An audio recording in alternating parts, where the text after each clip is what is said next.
It's good to be home.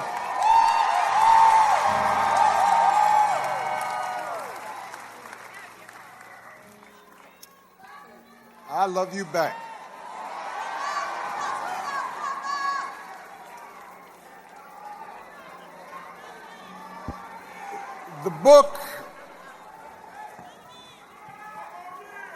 The book of Isaiah.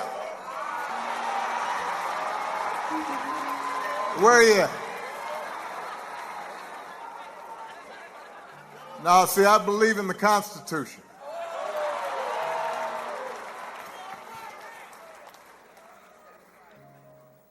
The book of Isaiah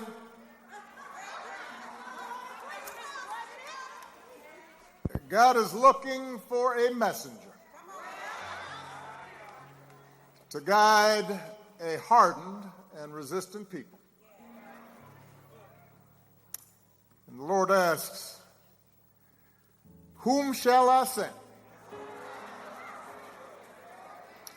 And who will go with us? To which Isaiah replies, here I am, Lord. Send me.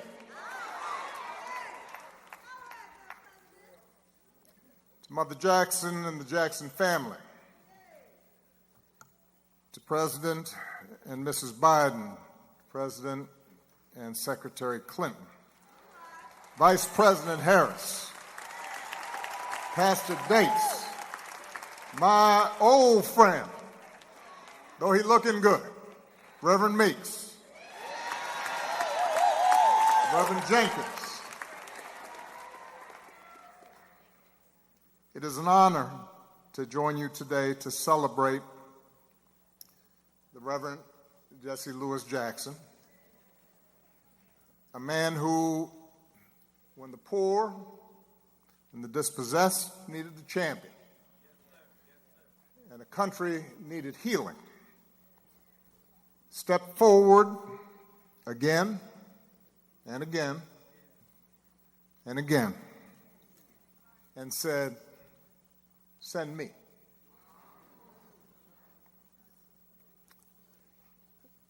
Reverend Jackson's immense gifts were apparent at an early age, even if his circumstances conspired to try to hold him back. Born out of wedlock to a teenage mom,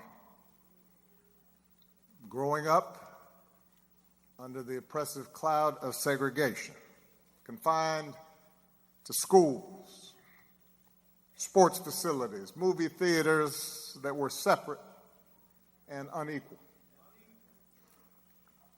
It was a world where on Thanksgiving he'd have to wait for his mother to come home on the bus carrying leftovers from the dinner she had to cook for somebody else.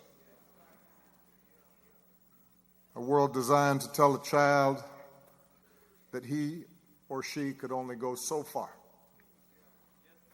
That to think otherwise would be foolish or dangerous.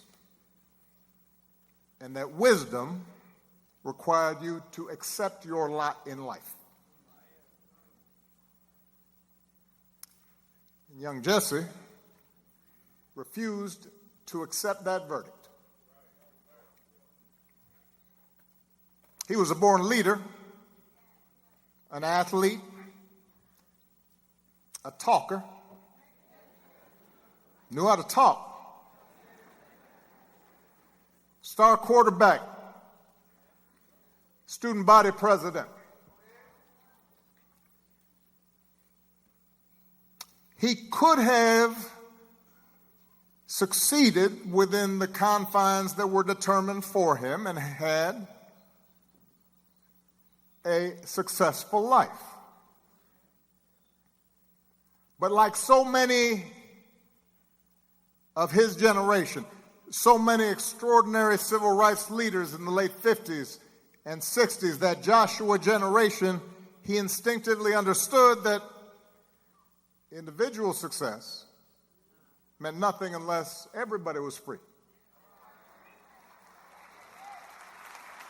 So he became inspired by the bus boycotts in Montgomery. He led 7 black students into the whites-only library,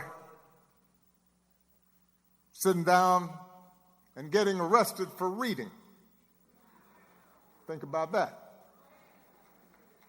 The library closed, but then it reopened.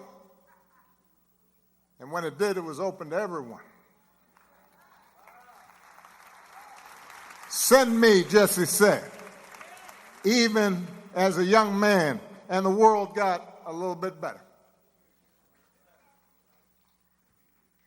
By the time Reverend Jackson graduated from college, he had attended Chicago Theological Seminary. He knew the nature of his calling, and he became, as everybody knows, the youngest member of SCLC, assigned to lead Operation Breadbasket here in Chicago, right around the time that Isaiah Thomas is talking about. And it was during this period, and especially after Dr. King's death, when the optimism of the early movement had begun to fade and leadership had begun to fracture, and when the country seemed to have grown bored, gotten weary of the idea of justice and equality, and moved on to other concerns, that Reverend Jackson rose above despair and kept that righteous flame alive. Through Operation Push, he led boycotts and challenged corporate policies around hiring and contracting, recognizing that civil rights without economic justice was an empty promise. He backed unions in their organizing efforts and activists in fair wage campaigns, understanding that if the have-nots and the have-little bits ever learned to make common cause across racial lines instead of fighting each other over breadcrumbs, everybody would benefit. He helped register millions of voters. He fought against biases in the criminal justice system. He drew attention to local abuses of power and called folks at the national level to account. And by the early 80s, he was delivering that message of change and hope across the globe, freeing hostages from captivity, fighting to end apartheid in South Africa. And then, in 1984, as the powers that be in Washington were rolling back hard-won progress, slashing the social safety net, when more and more folks were getting left behind, and greed was being trumpeted as a virtue. See, we've been there before.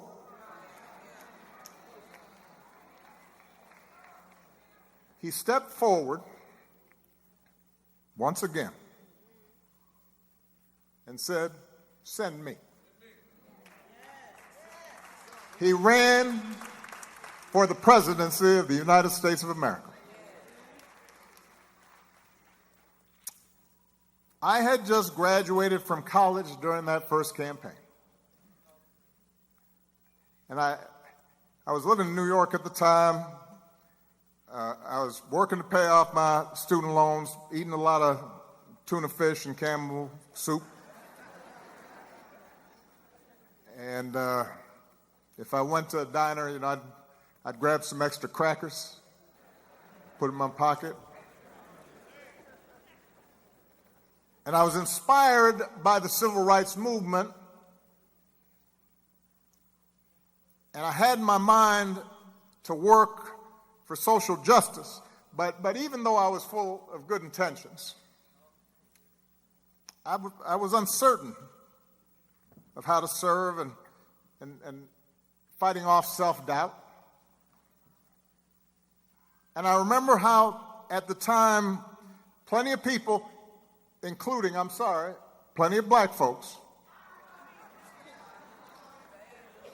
were dismissing Jesse's chances, suggesting, oh, he just wants attention, he can only get black votes. But then I remember one night sitting in my janky apartment, and I got an old black and white TV with the rabbit ears, and I'm kind of jiggering around, and it's about this big. I know young people can't imagine, but the TV was about this big. And I'm watching the Democratic primary debate between him and Walter Mondale and Gary Hart. And I remember how when that debate was over, I turned off that TV and I thought the same thing that I know a lot of people thought that night, even if they didn't want to admit it. That in his ideas, in his platform, in his analysis, in his intelligence, in his insight, Jesse hadn't just held his own. He had owned that stage. He wasn't an intruder. He wasn't a pretender. He belonged on that stage. And the message he sent to a 22-year-old child of a single mother with a funny name, an outsider, was that maybe there wasn't any place, any room where we didn't belong.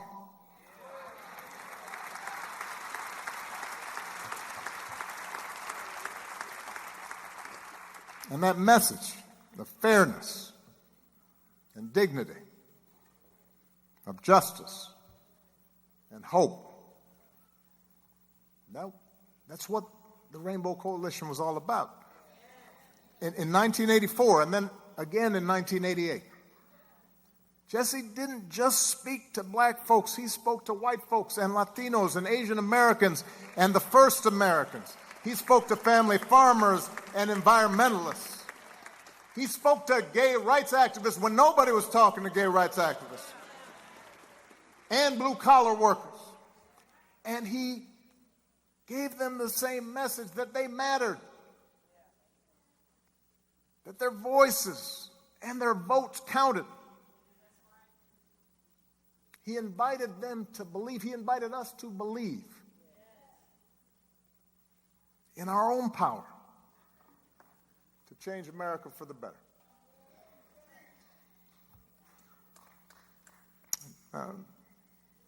By the delegate count, Jesse's two candidacies ultimately came up short. But he paved the road for so many others to follow. Doug Wilder became the first elected black governor. Carol Moseley Braun went to the U.S. Senate. Because of Jesse, the Democratic Party changed its rules, ending the winner-take-all distribution of delegates during presidential primaries, which meant underdogs and outsiders like Bill Clinton or Bernie Sanders could stay competitive and build momentum instead of getting knocked out early. And it was because of that path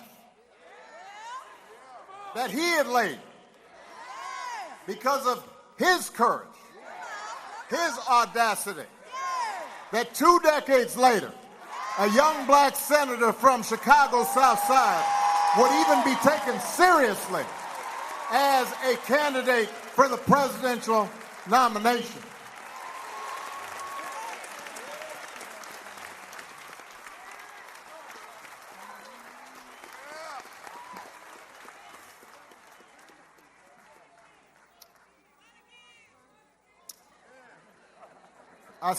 I still credit that first run of Jesse's and Harold Washington's campaign for drawing me to Chicago. And I didn't know anybody when I first arrived. And I was working as a community organizer, as it so happens, in neighborhoods right around here. Roseland, Woodlawn, Alt Gill, West Pullman. And I'm meeting these young preachers like Meeks and some crazy priest named Flager.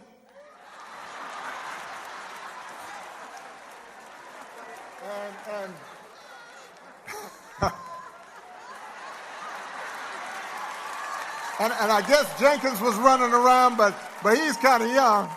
He came a little bit later, so I'm going to churches and I'm listening to all these amazing preachers and it was hard work, and half the time I didn't know what I was doing, and progress was slow, and I definitely didn't know how I was going to survive these Chicago winters, because I grew up in Hawaii. But I do remember heading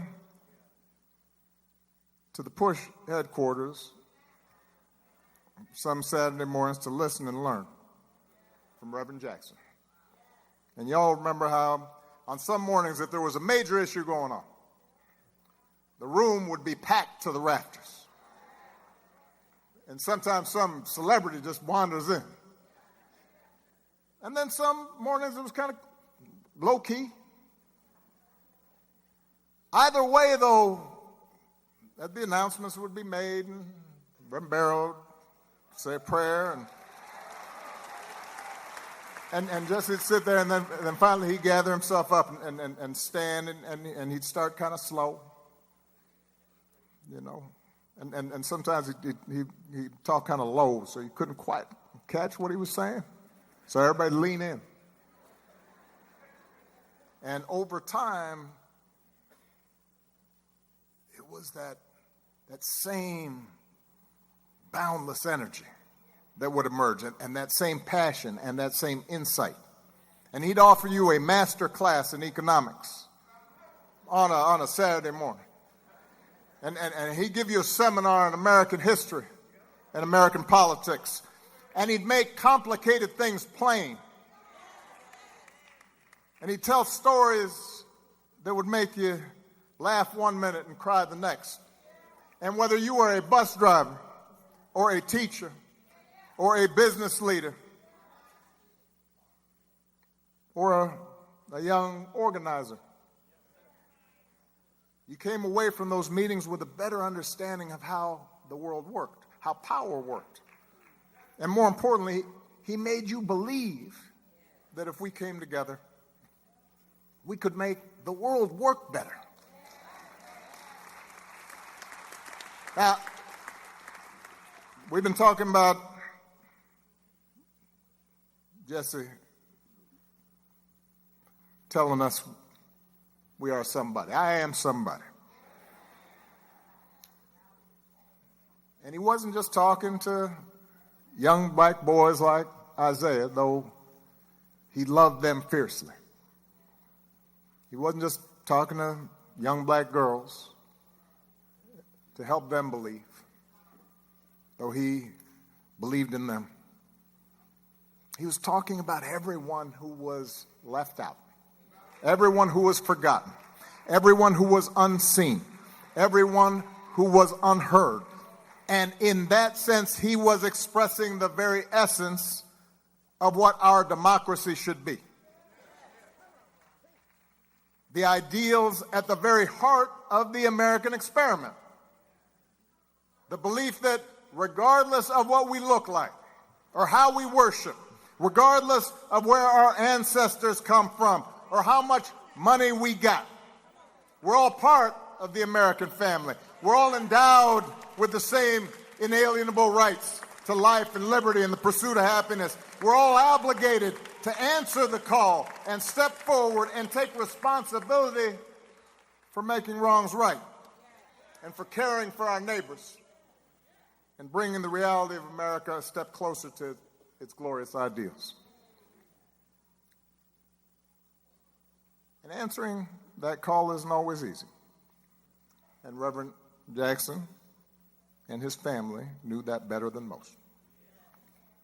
To do what he did, he would endure all kinds of hatred and setbacks and betrayals and doubters and death threats. He would sacrifice, as Jim Reynolds pointed out, the leisure and comfort of what was available to him as a far more financially secure life. And those sacrifices were not his alone. They were shared by his wife and his children. And they bore that burden with grace and strength.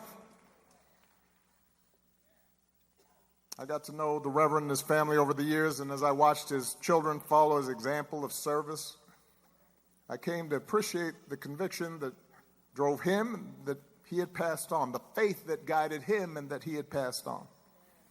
And it was a faith that didn't waver, a flame that burned bright, even as his body began to fail.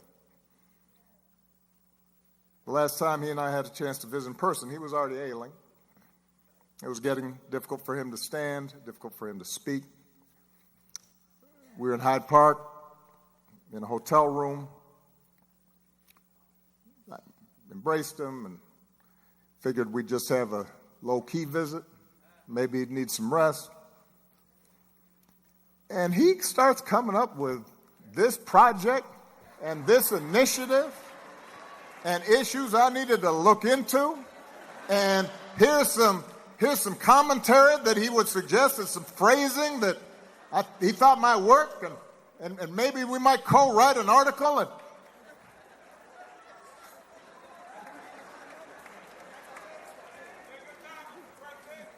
And listening to him, I couldn't help smiling. Because it took me back.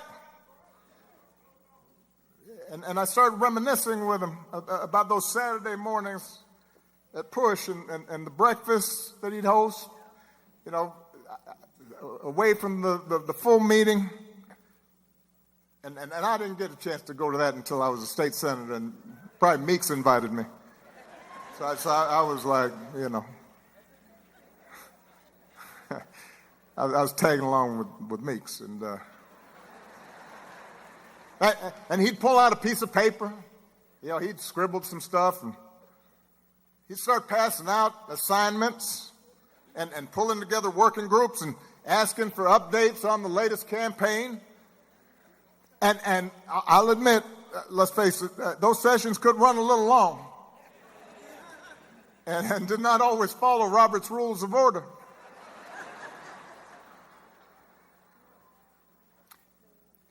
But when Jesse called your name and acknowledged you in that room, especially if you were young, especially if you were just coming up, especially if you weren't sure you could pull off what you thought you might be able to do, especially when you needed help. When he did that, you stood up a little straighter. You knew you'd been seen by this giant. He'd laid hands on you and let you know you had a contribution to make. And so that day, I told him how much that meant to me and how much it meant to so many lives that he impacted.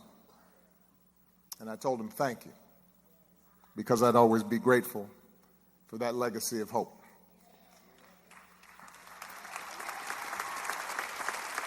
I know I've gone long. It was going to be much shorter until Isaiah spoke. I figure if a Detroit Piston can take up this much time,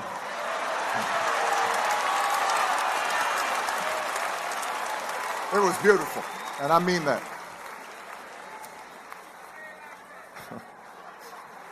Love me some Isaiah.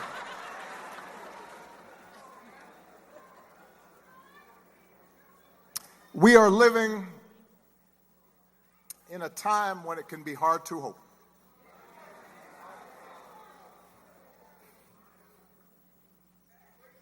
Each day we wake up to some new assault on our democratic institutions.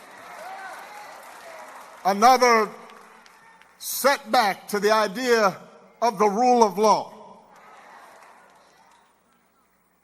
An offense to common decency. Every day you wake up to things you just didn't think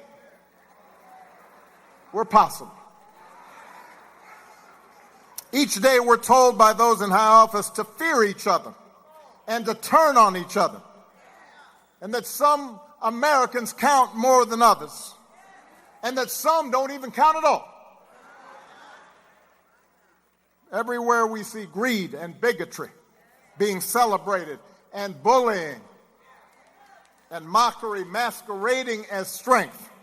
We see science and expertise denigrated, while ignorance and dishonesty and cruelty and corruption are reaping untold rewards. Every single day we see that. And it's hard to hope in those moments.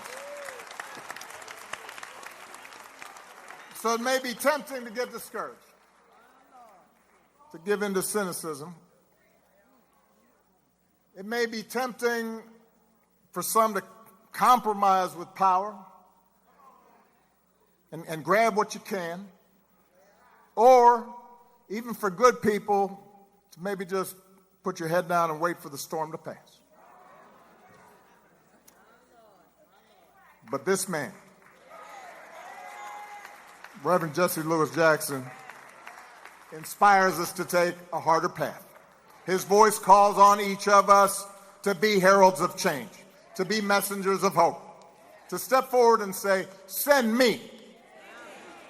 Wherever we have a chance to make an impact, whether it's in our school, or our workplaces, or our neighborhoods, or our cities. Not for fame, not for glory, or because success is guaranteed, but because it gives our life purpose. Because it aligns with what our faith tells us God demands. And because if we don't step up, no one else will. How fortunate we were that Jesse Jackson answered that call. What a great debt we owe to him. May God bless Reverend Jackson. May he rest in eternal peace. God bless you.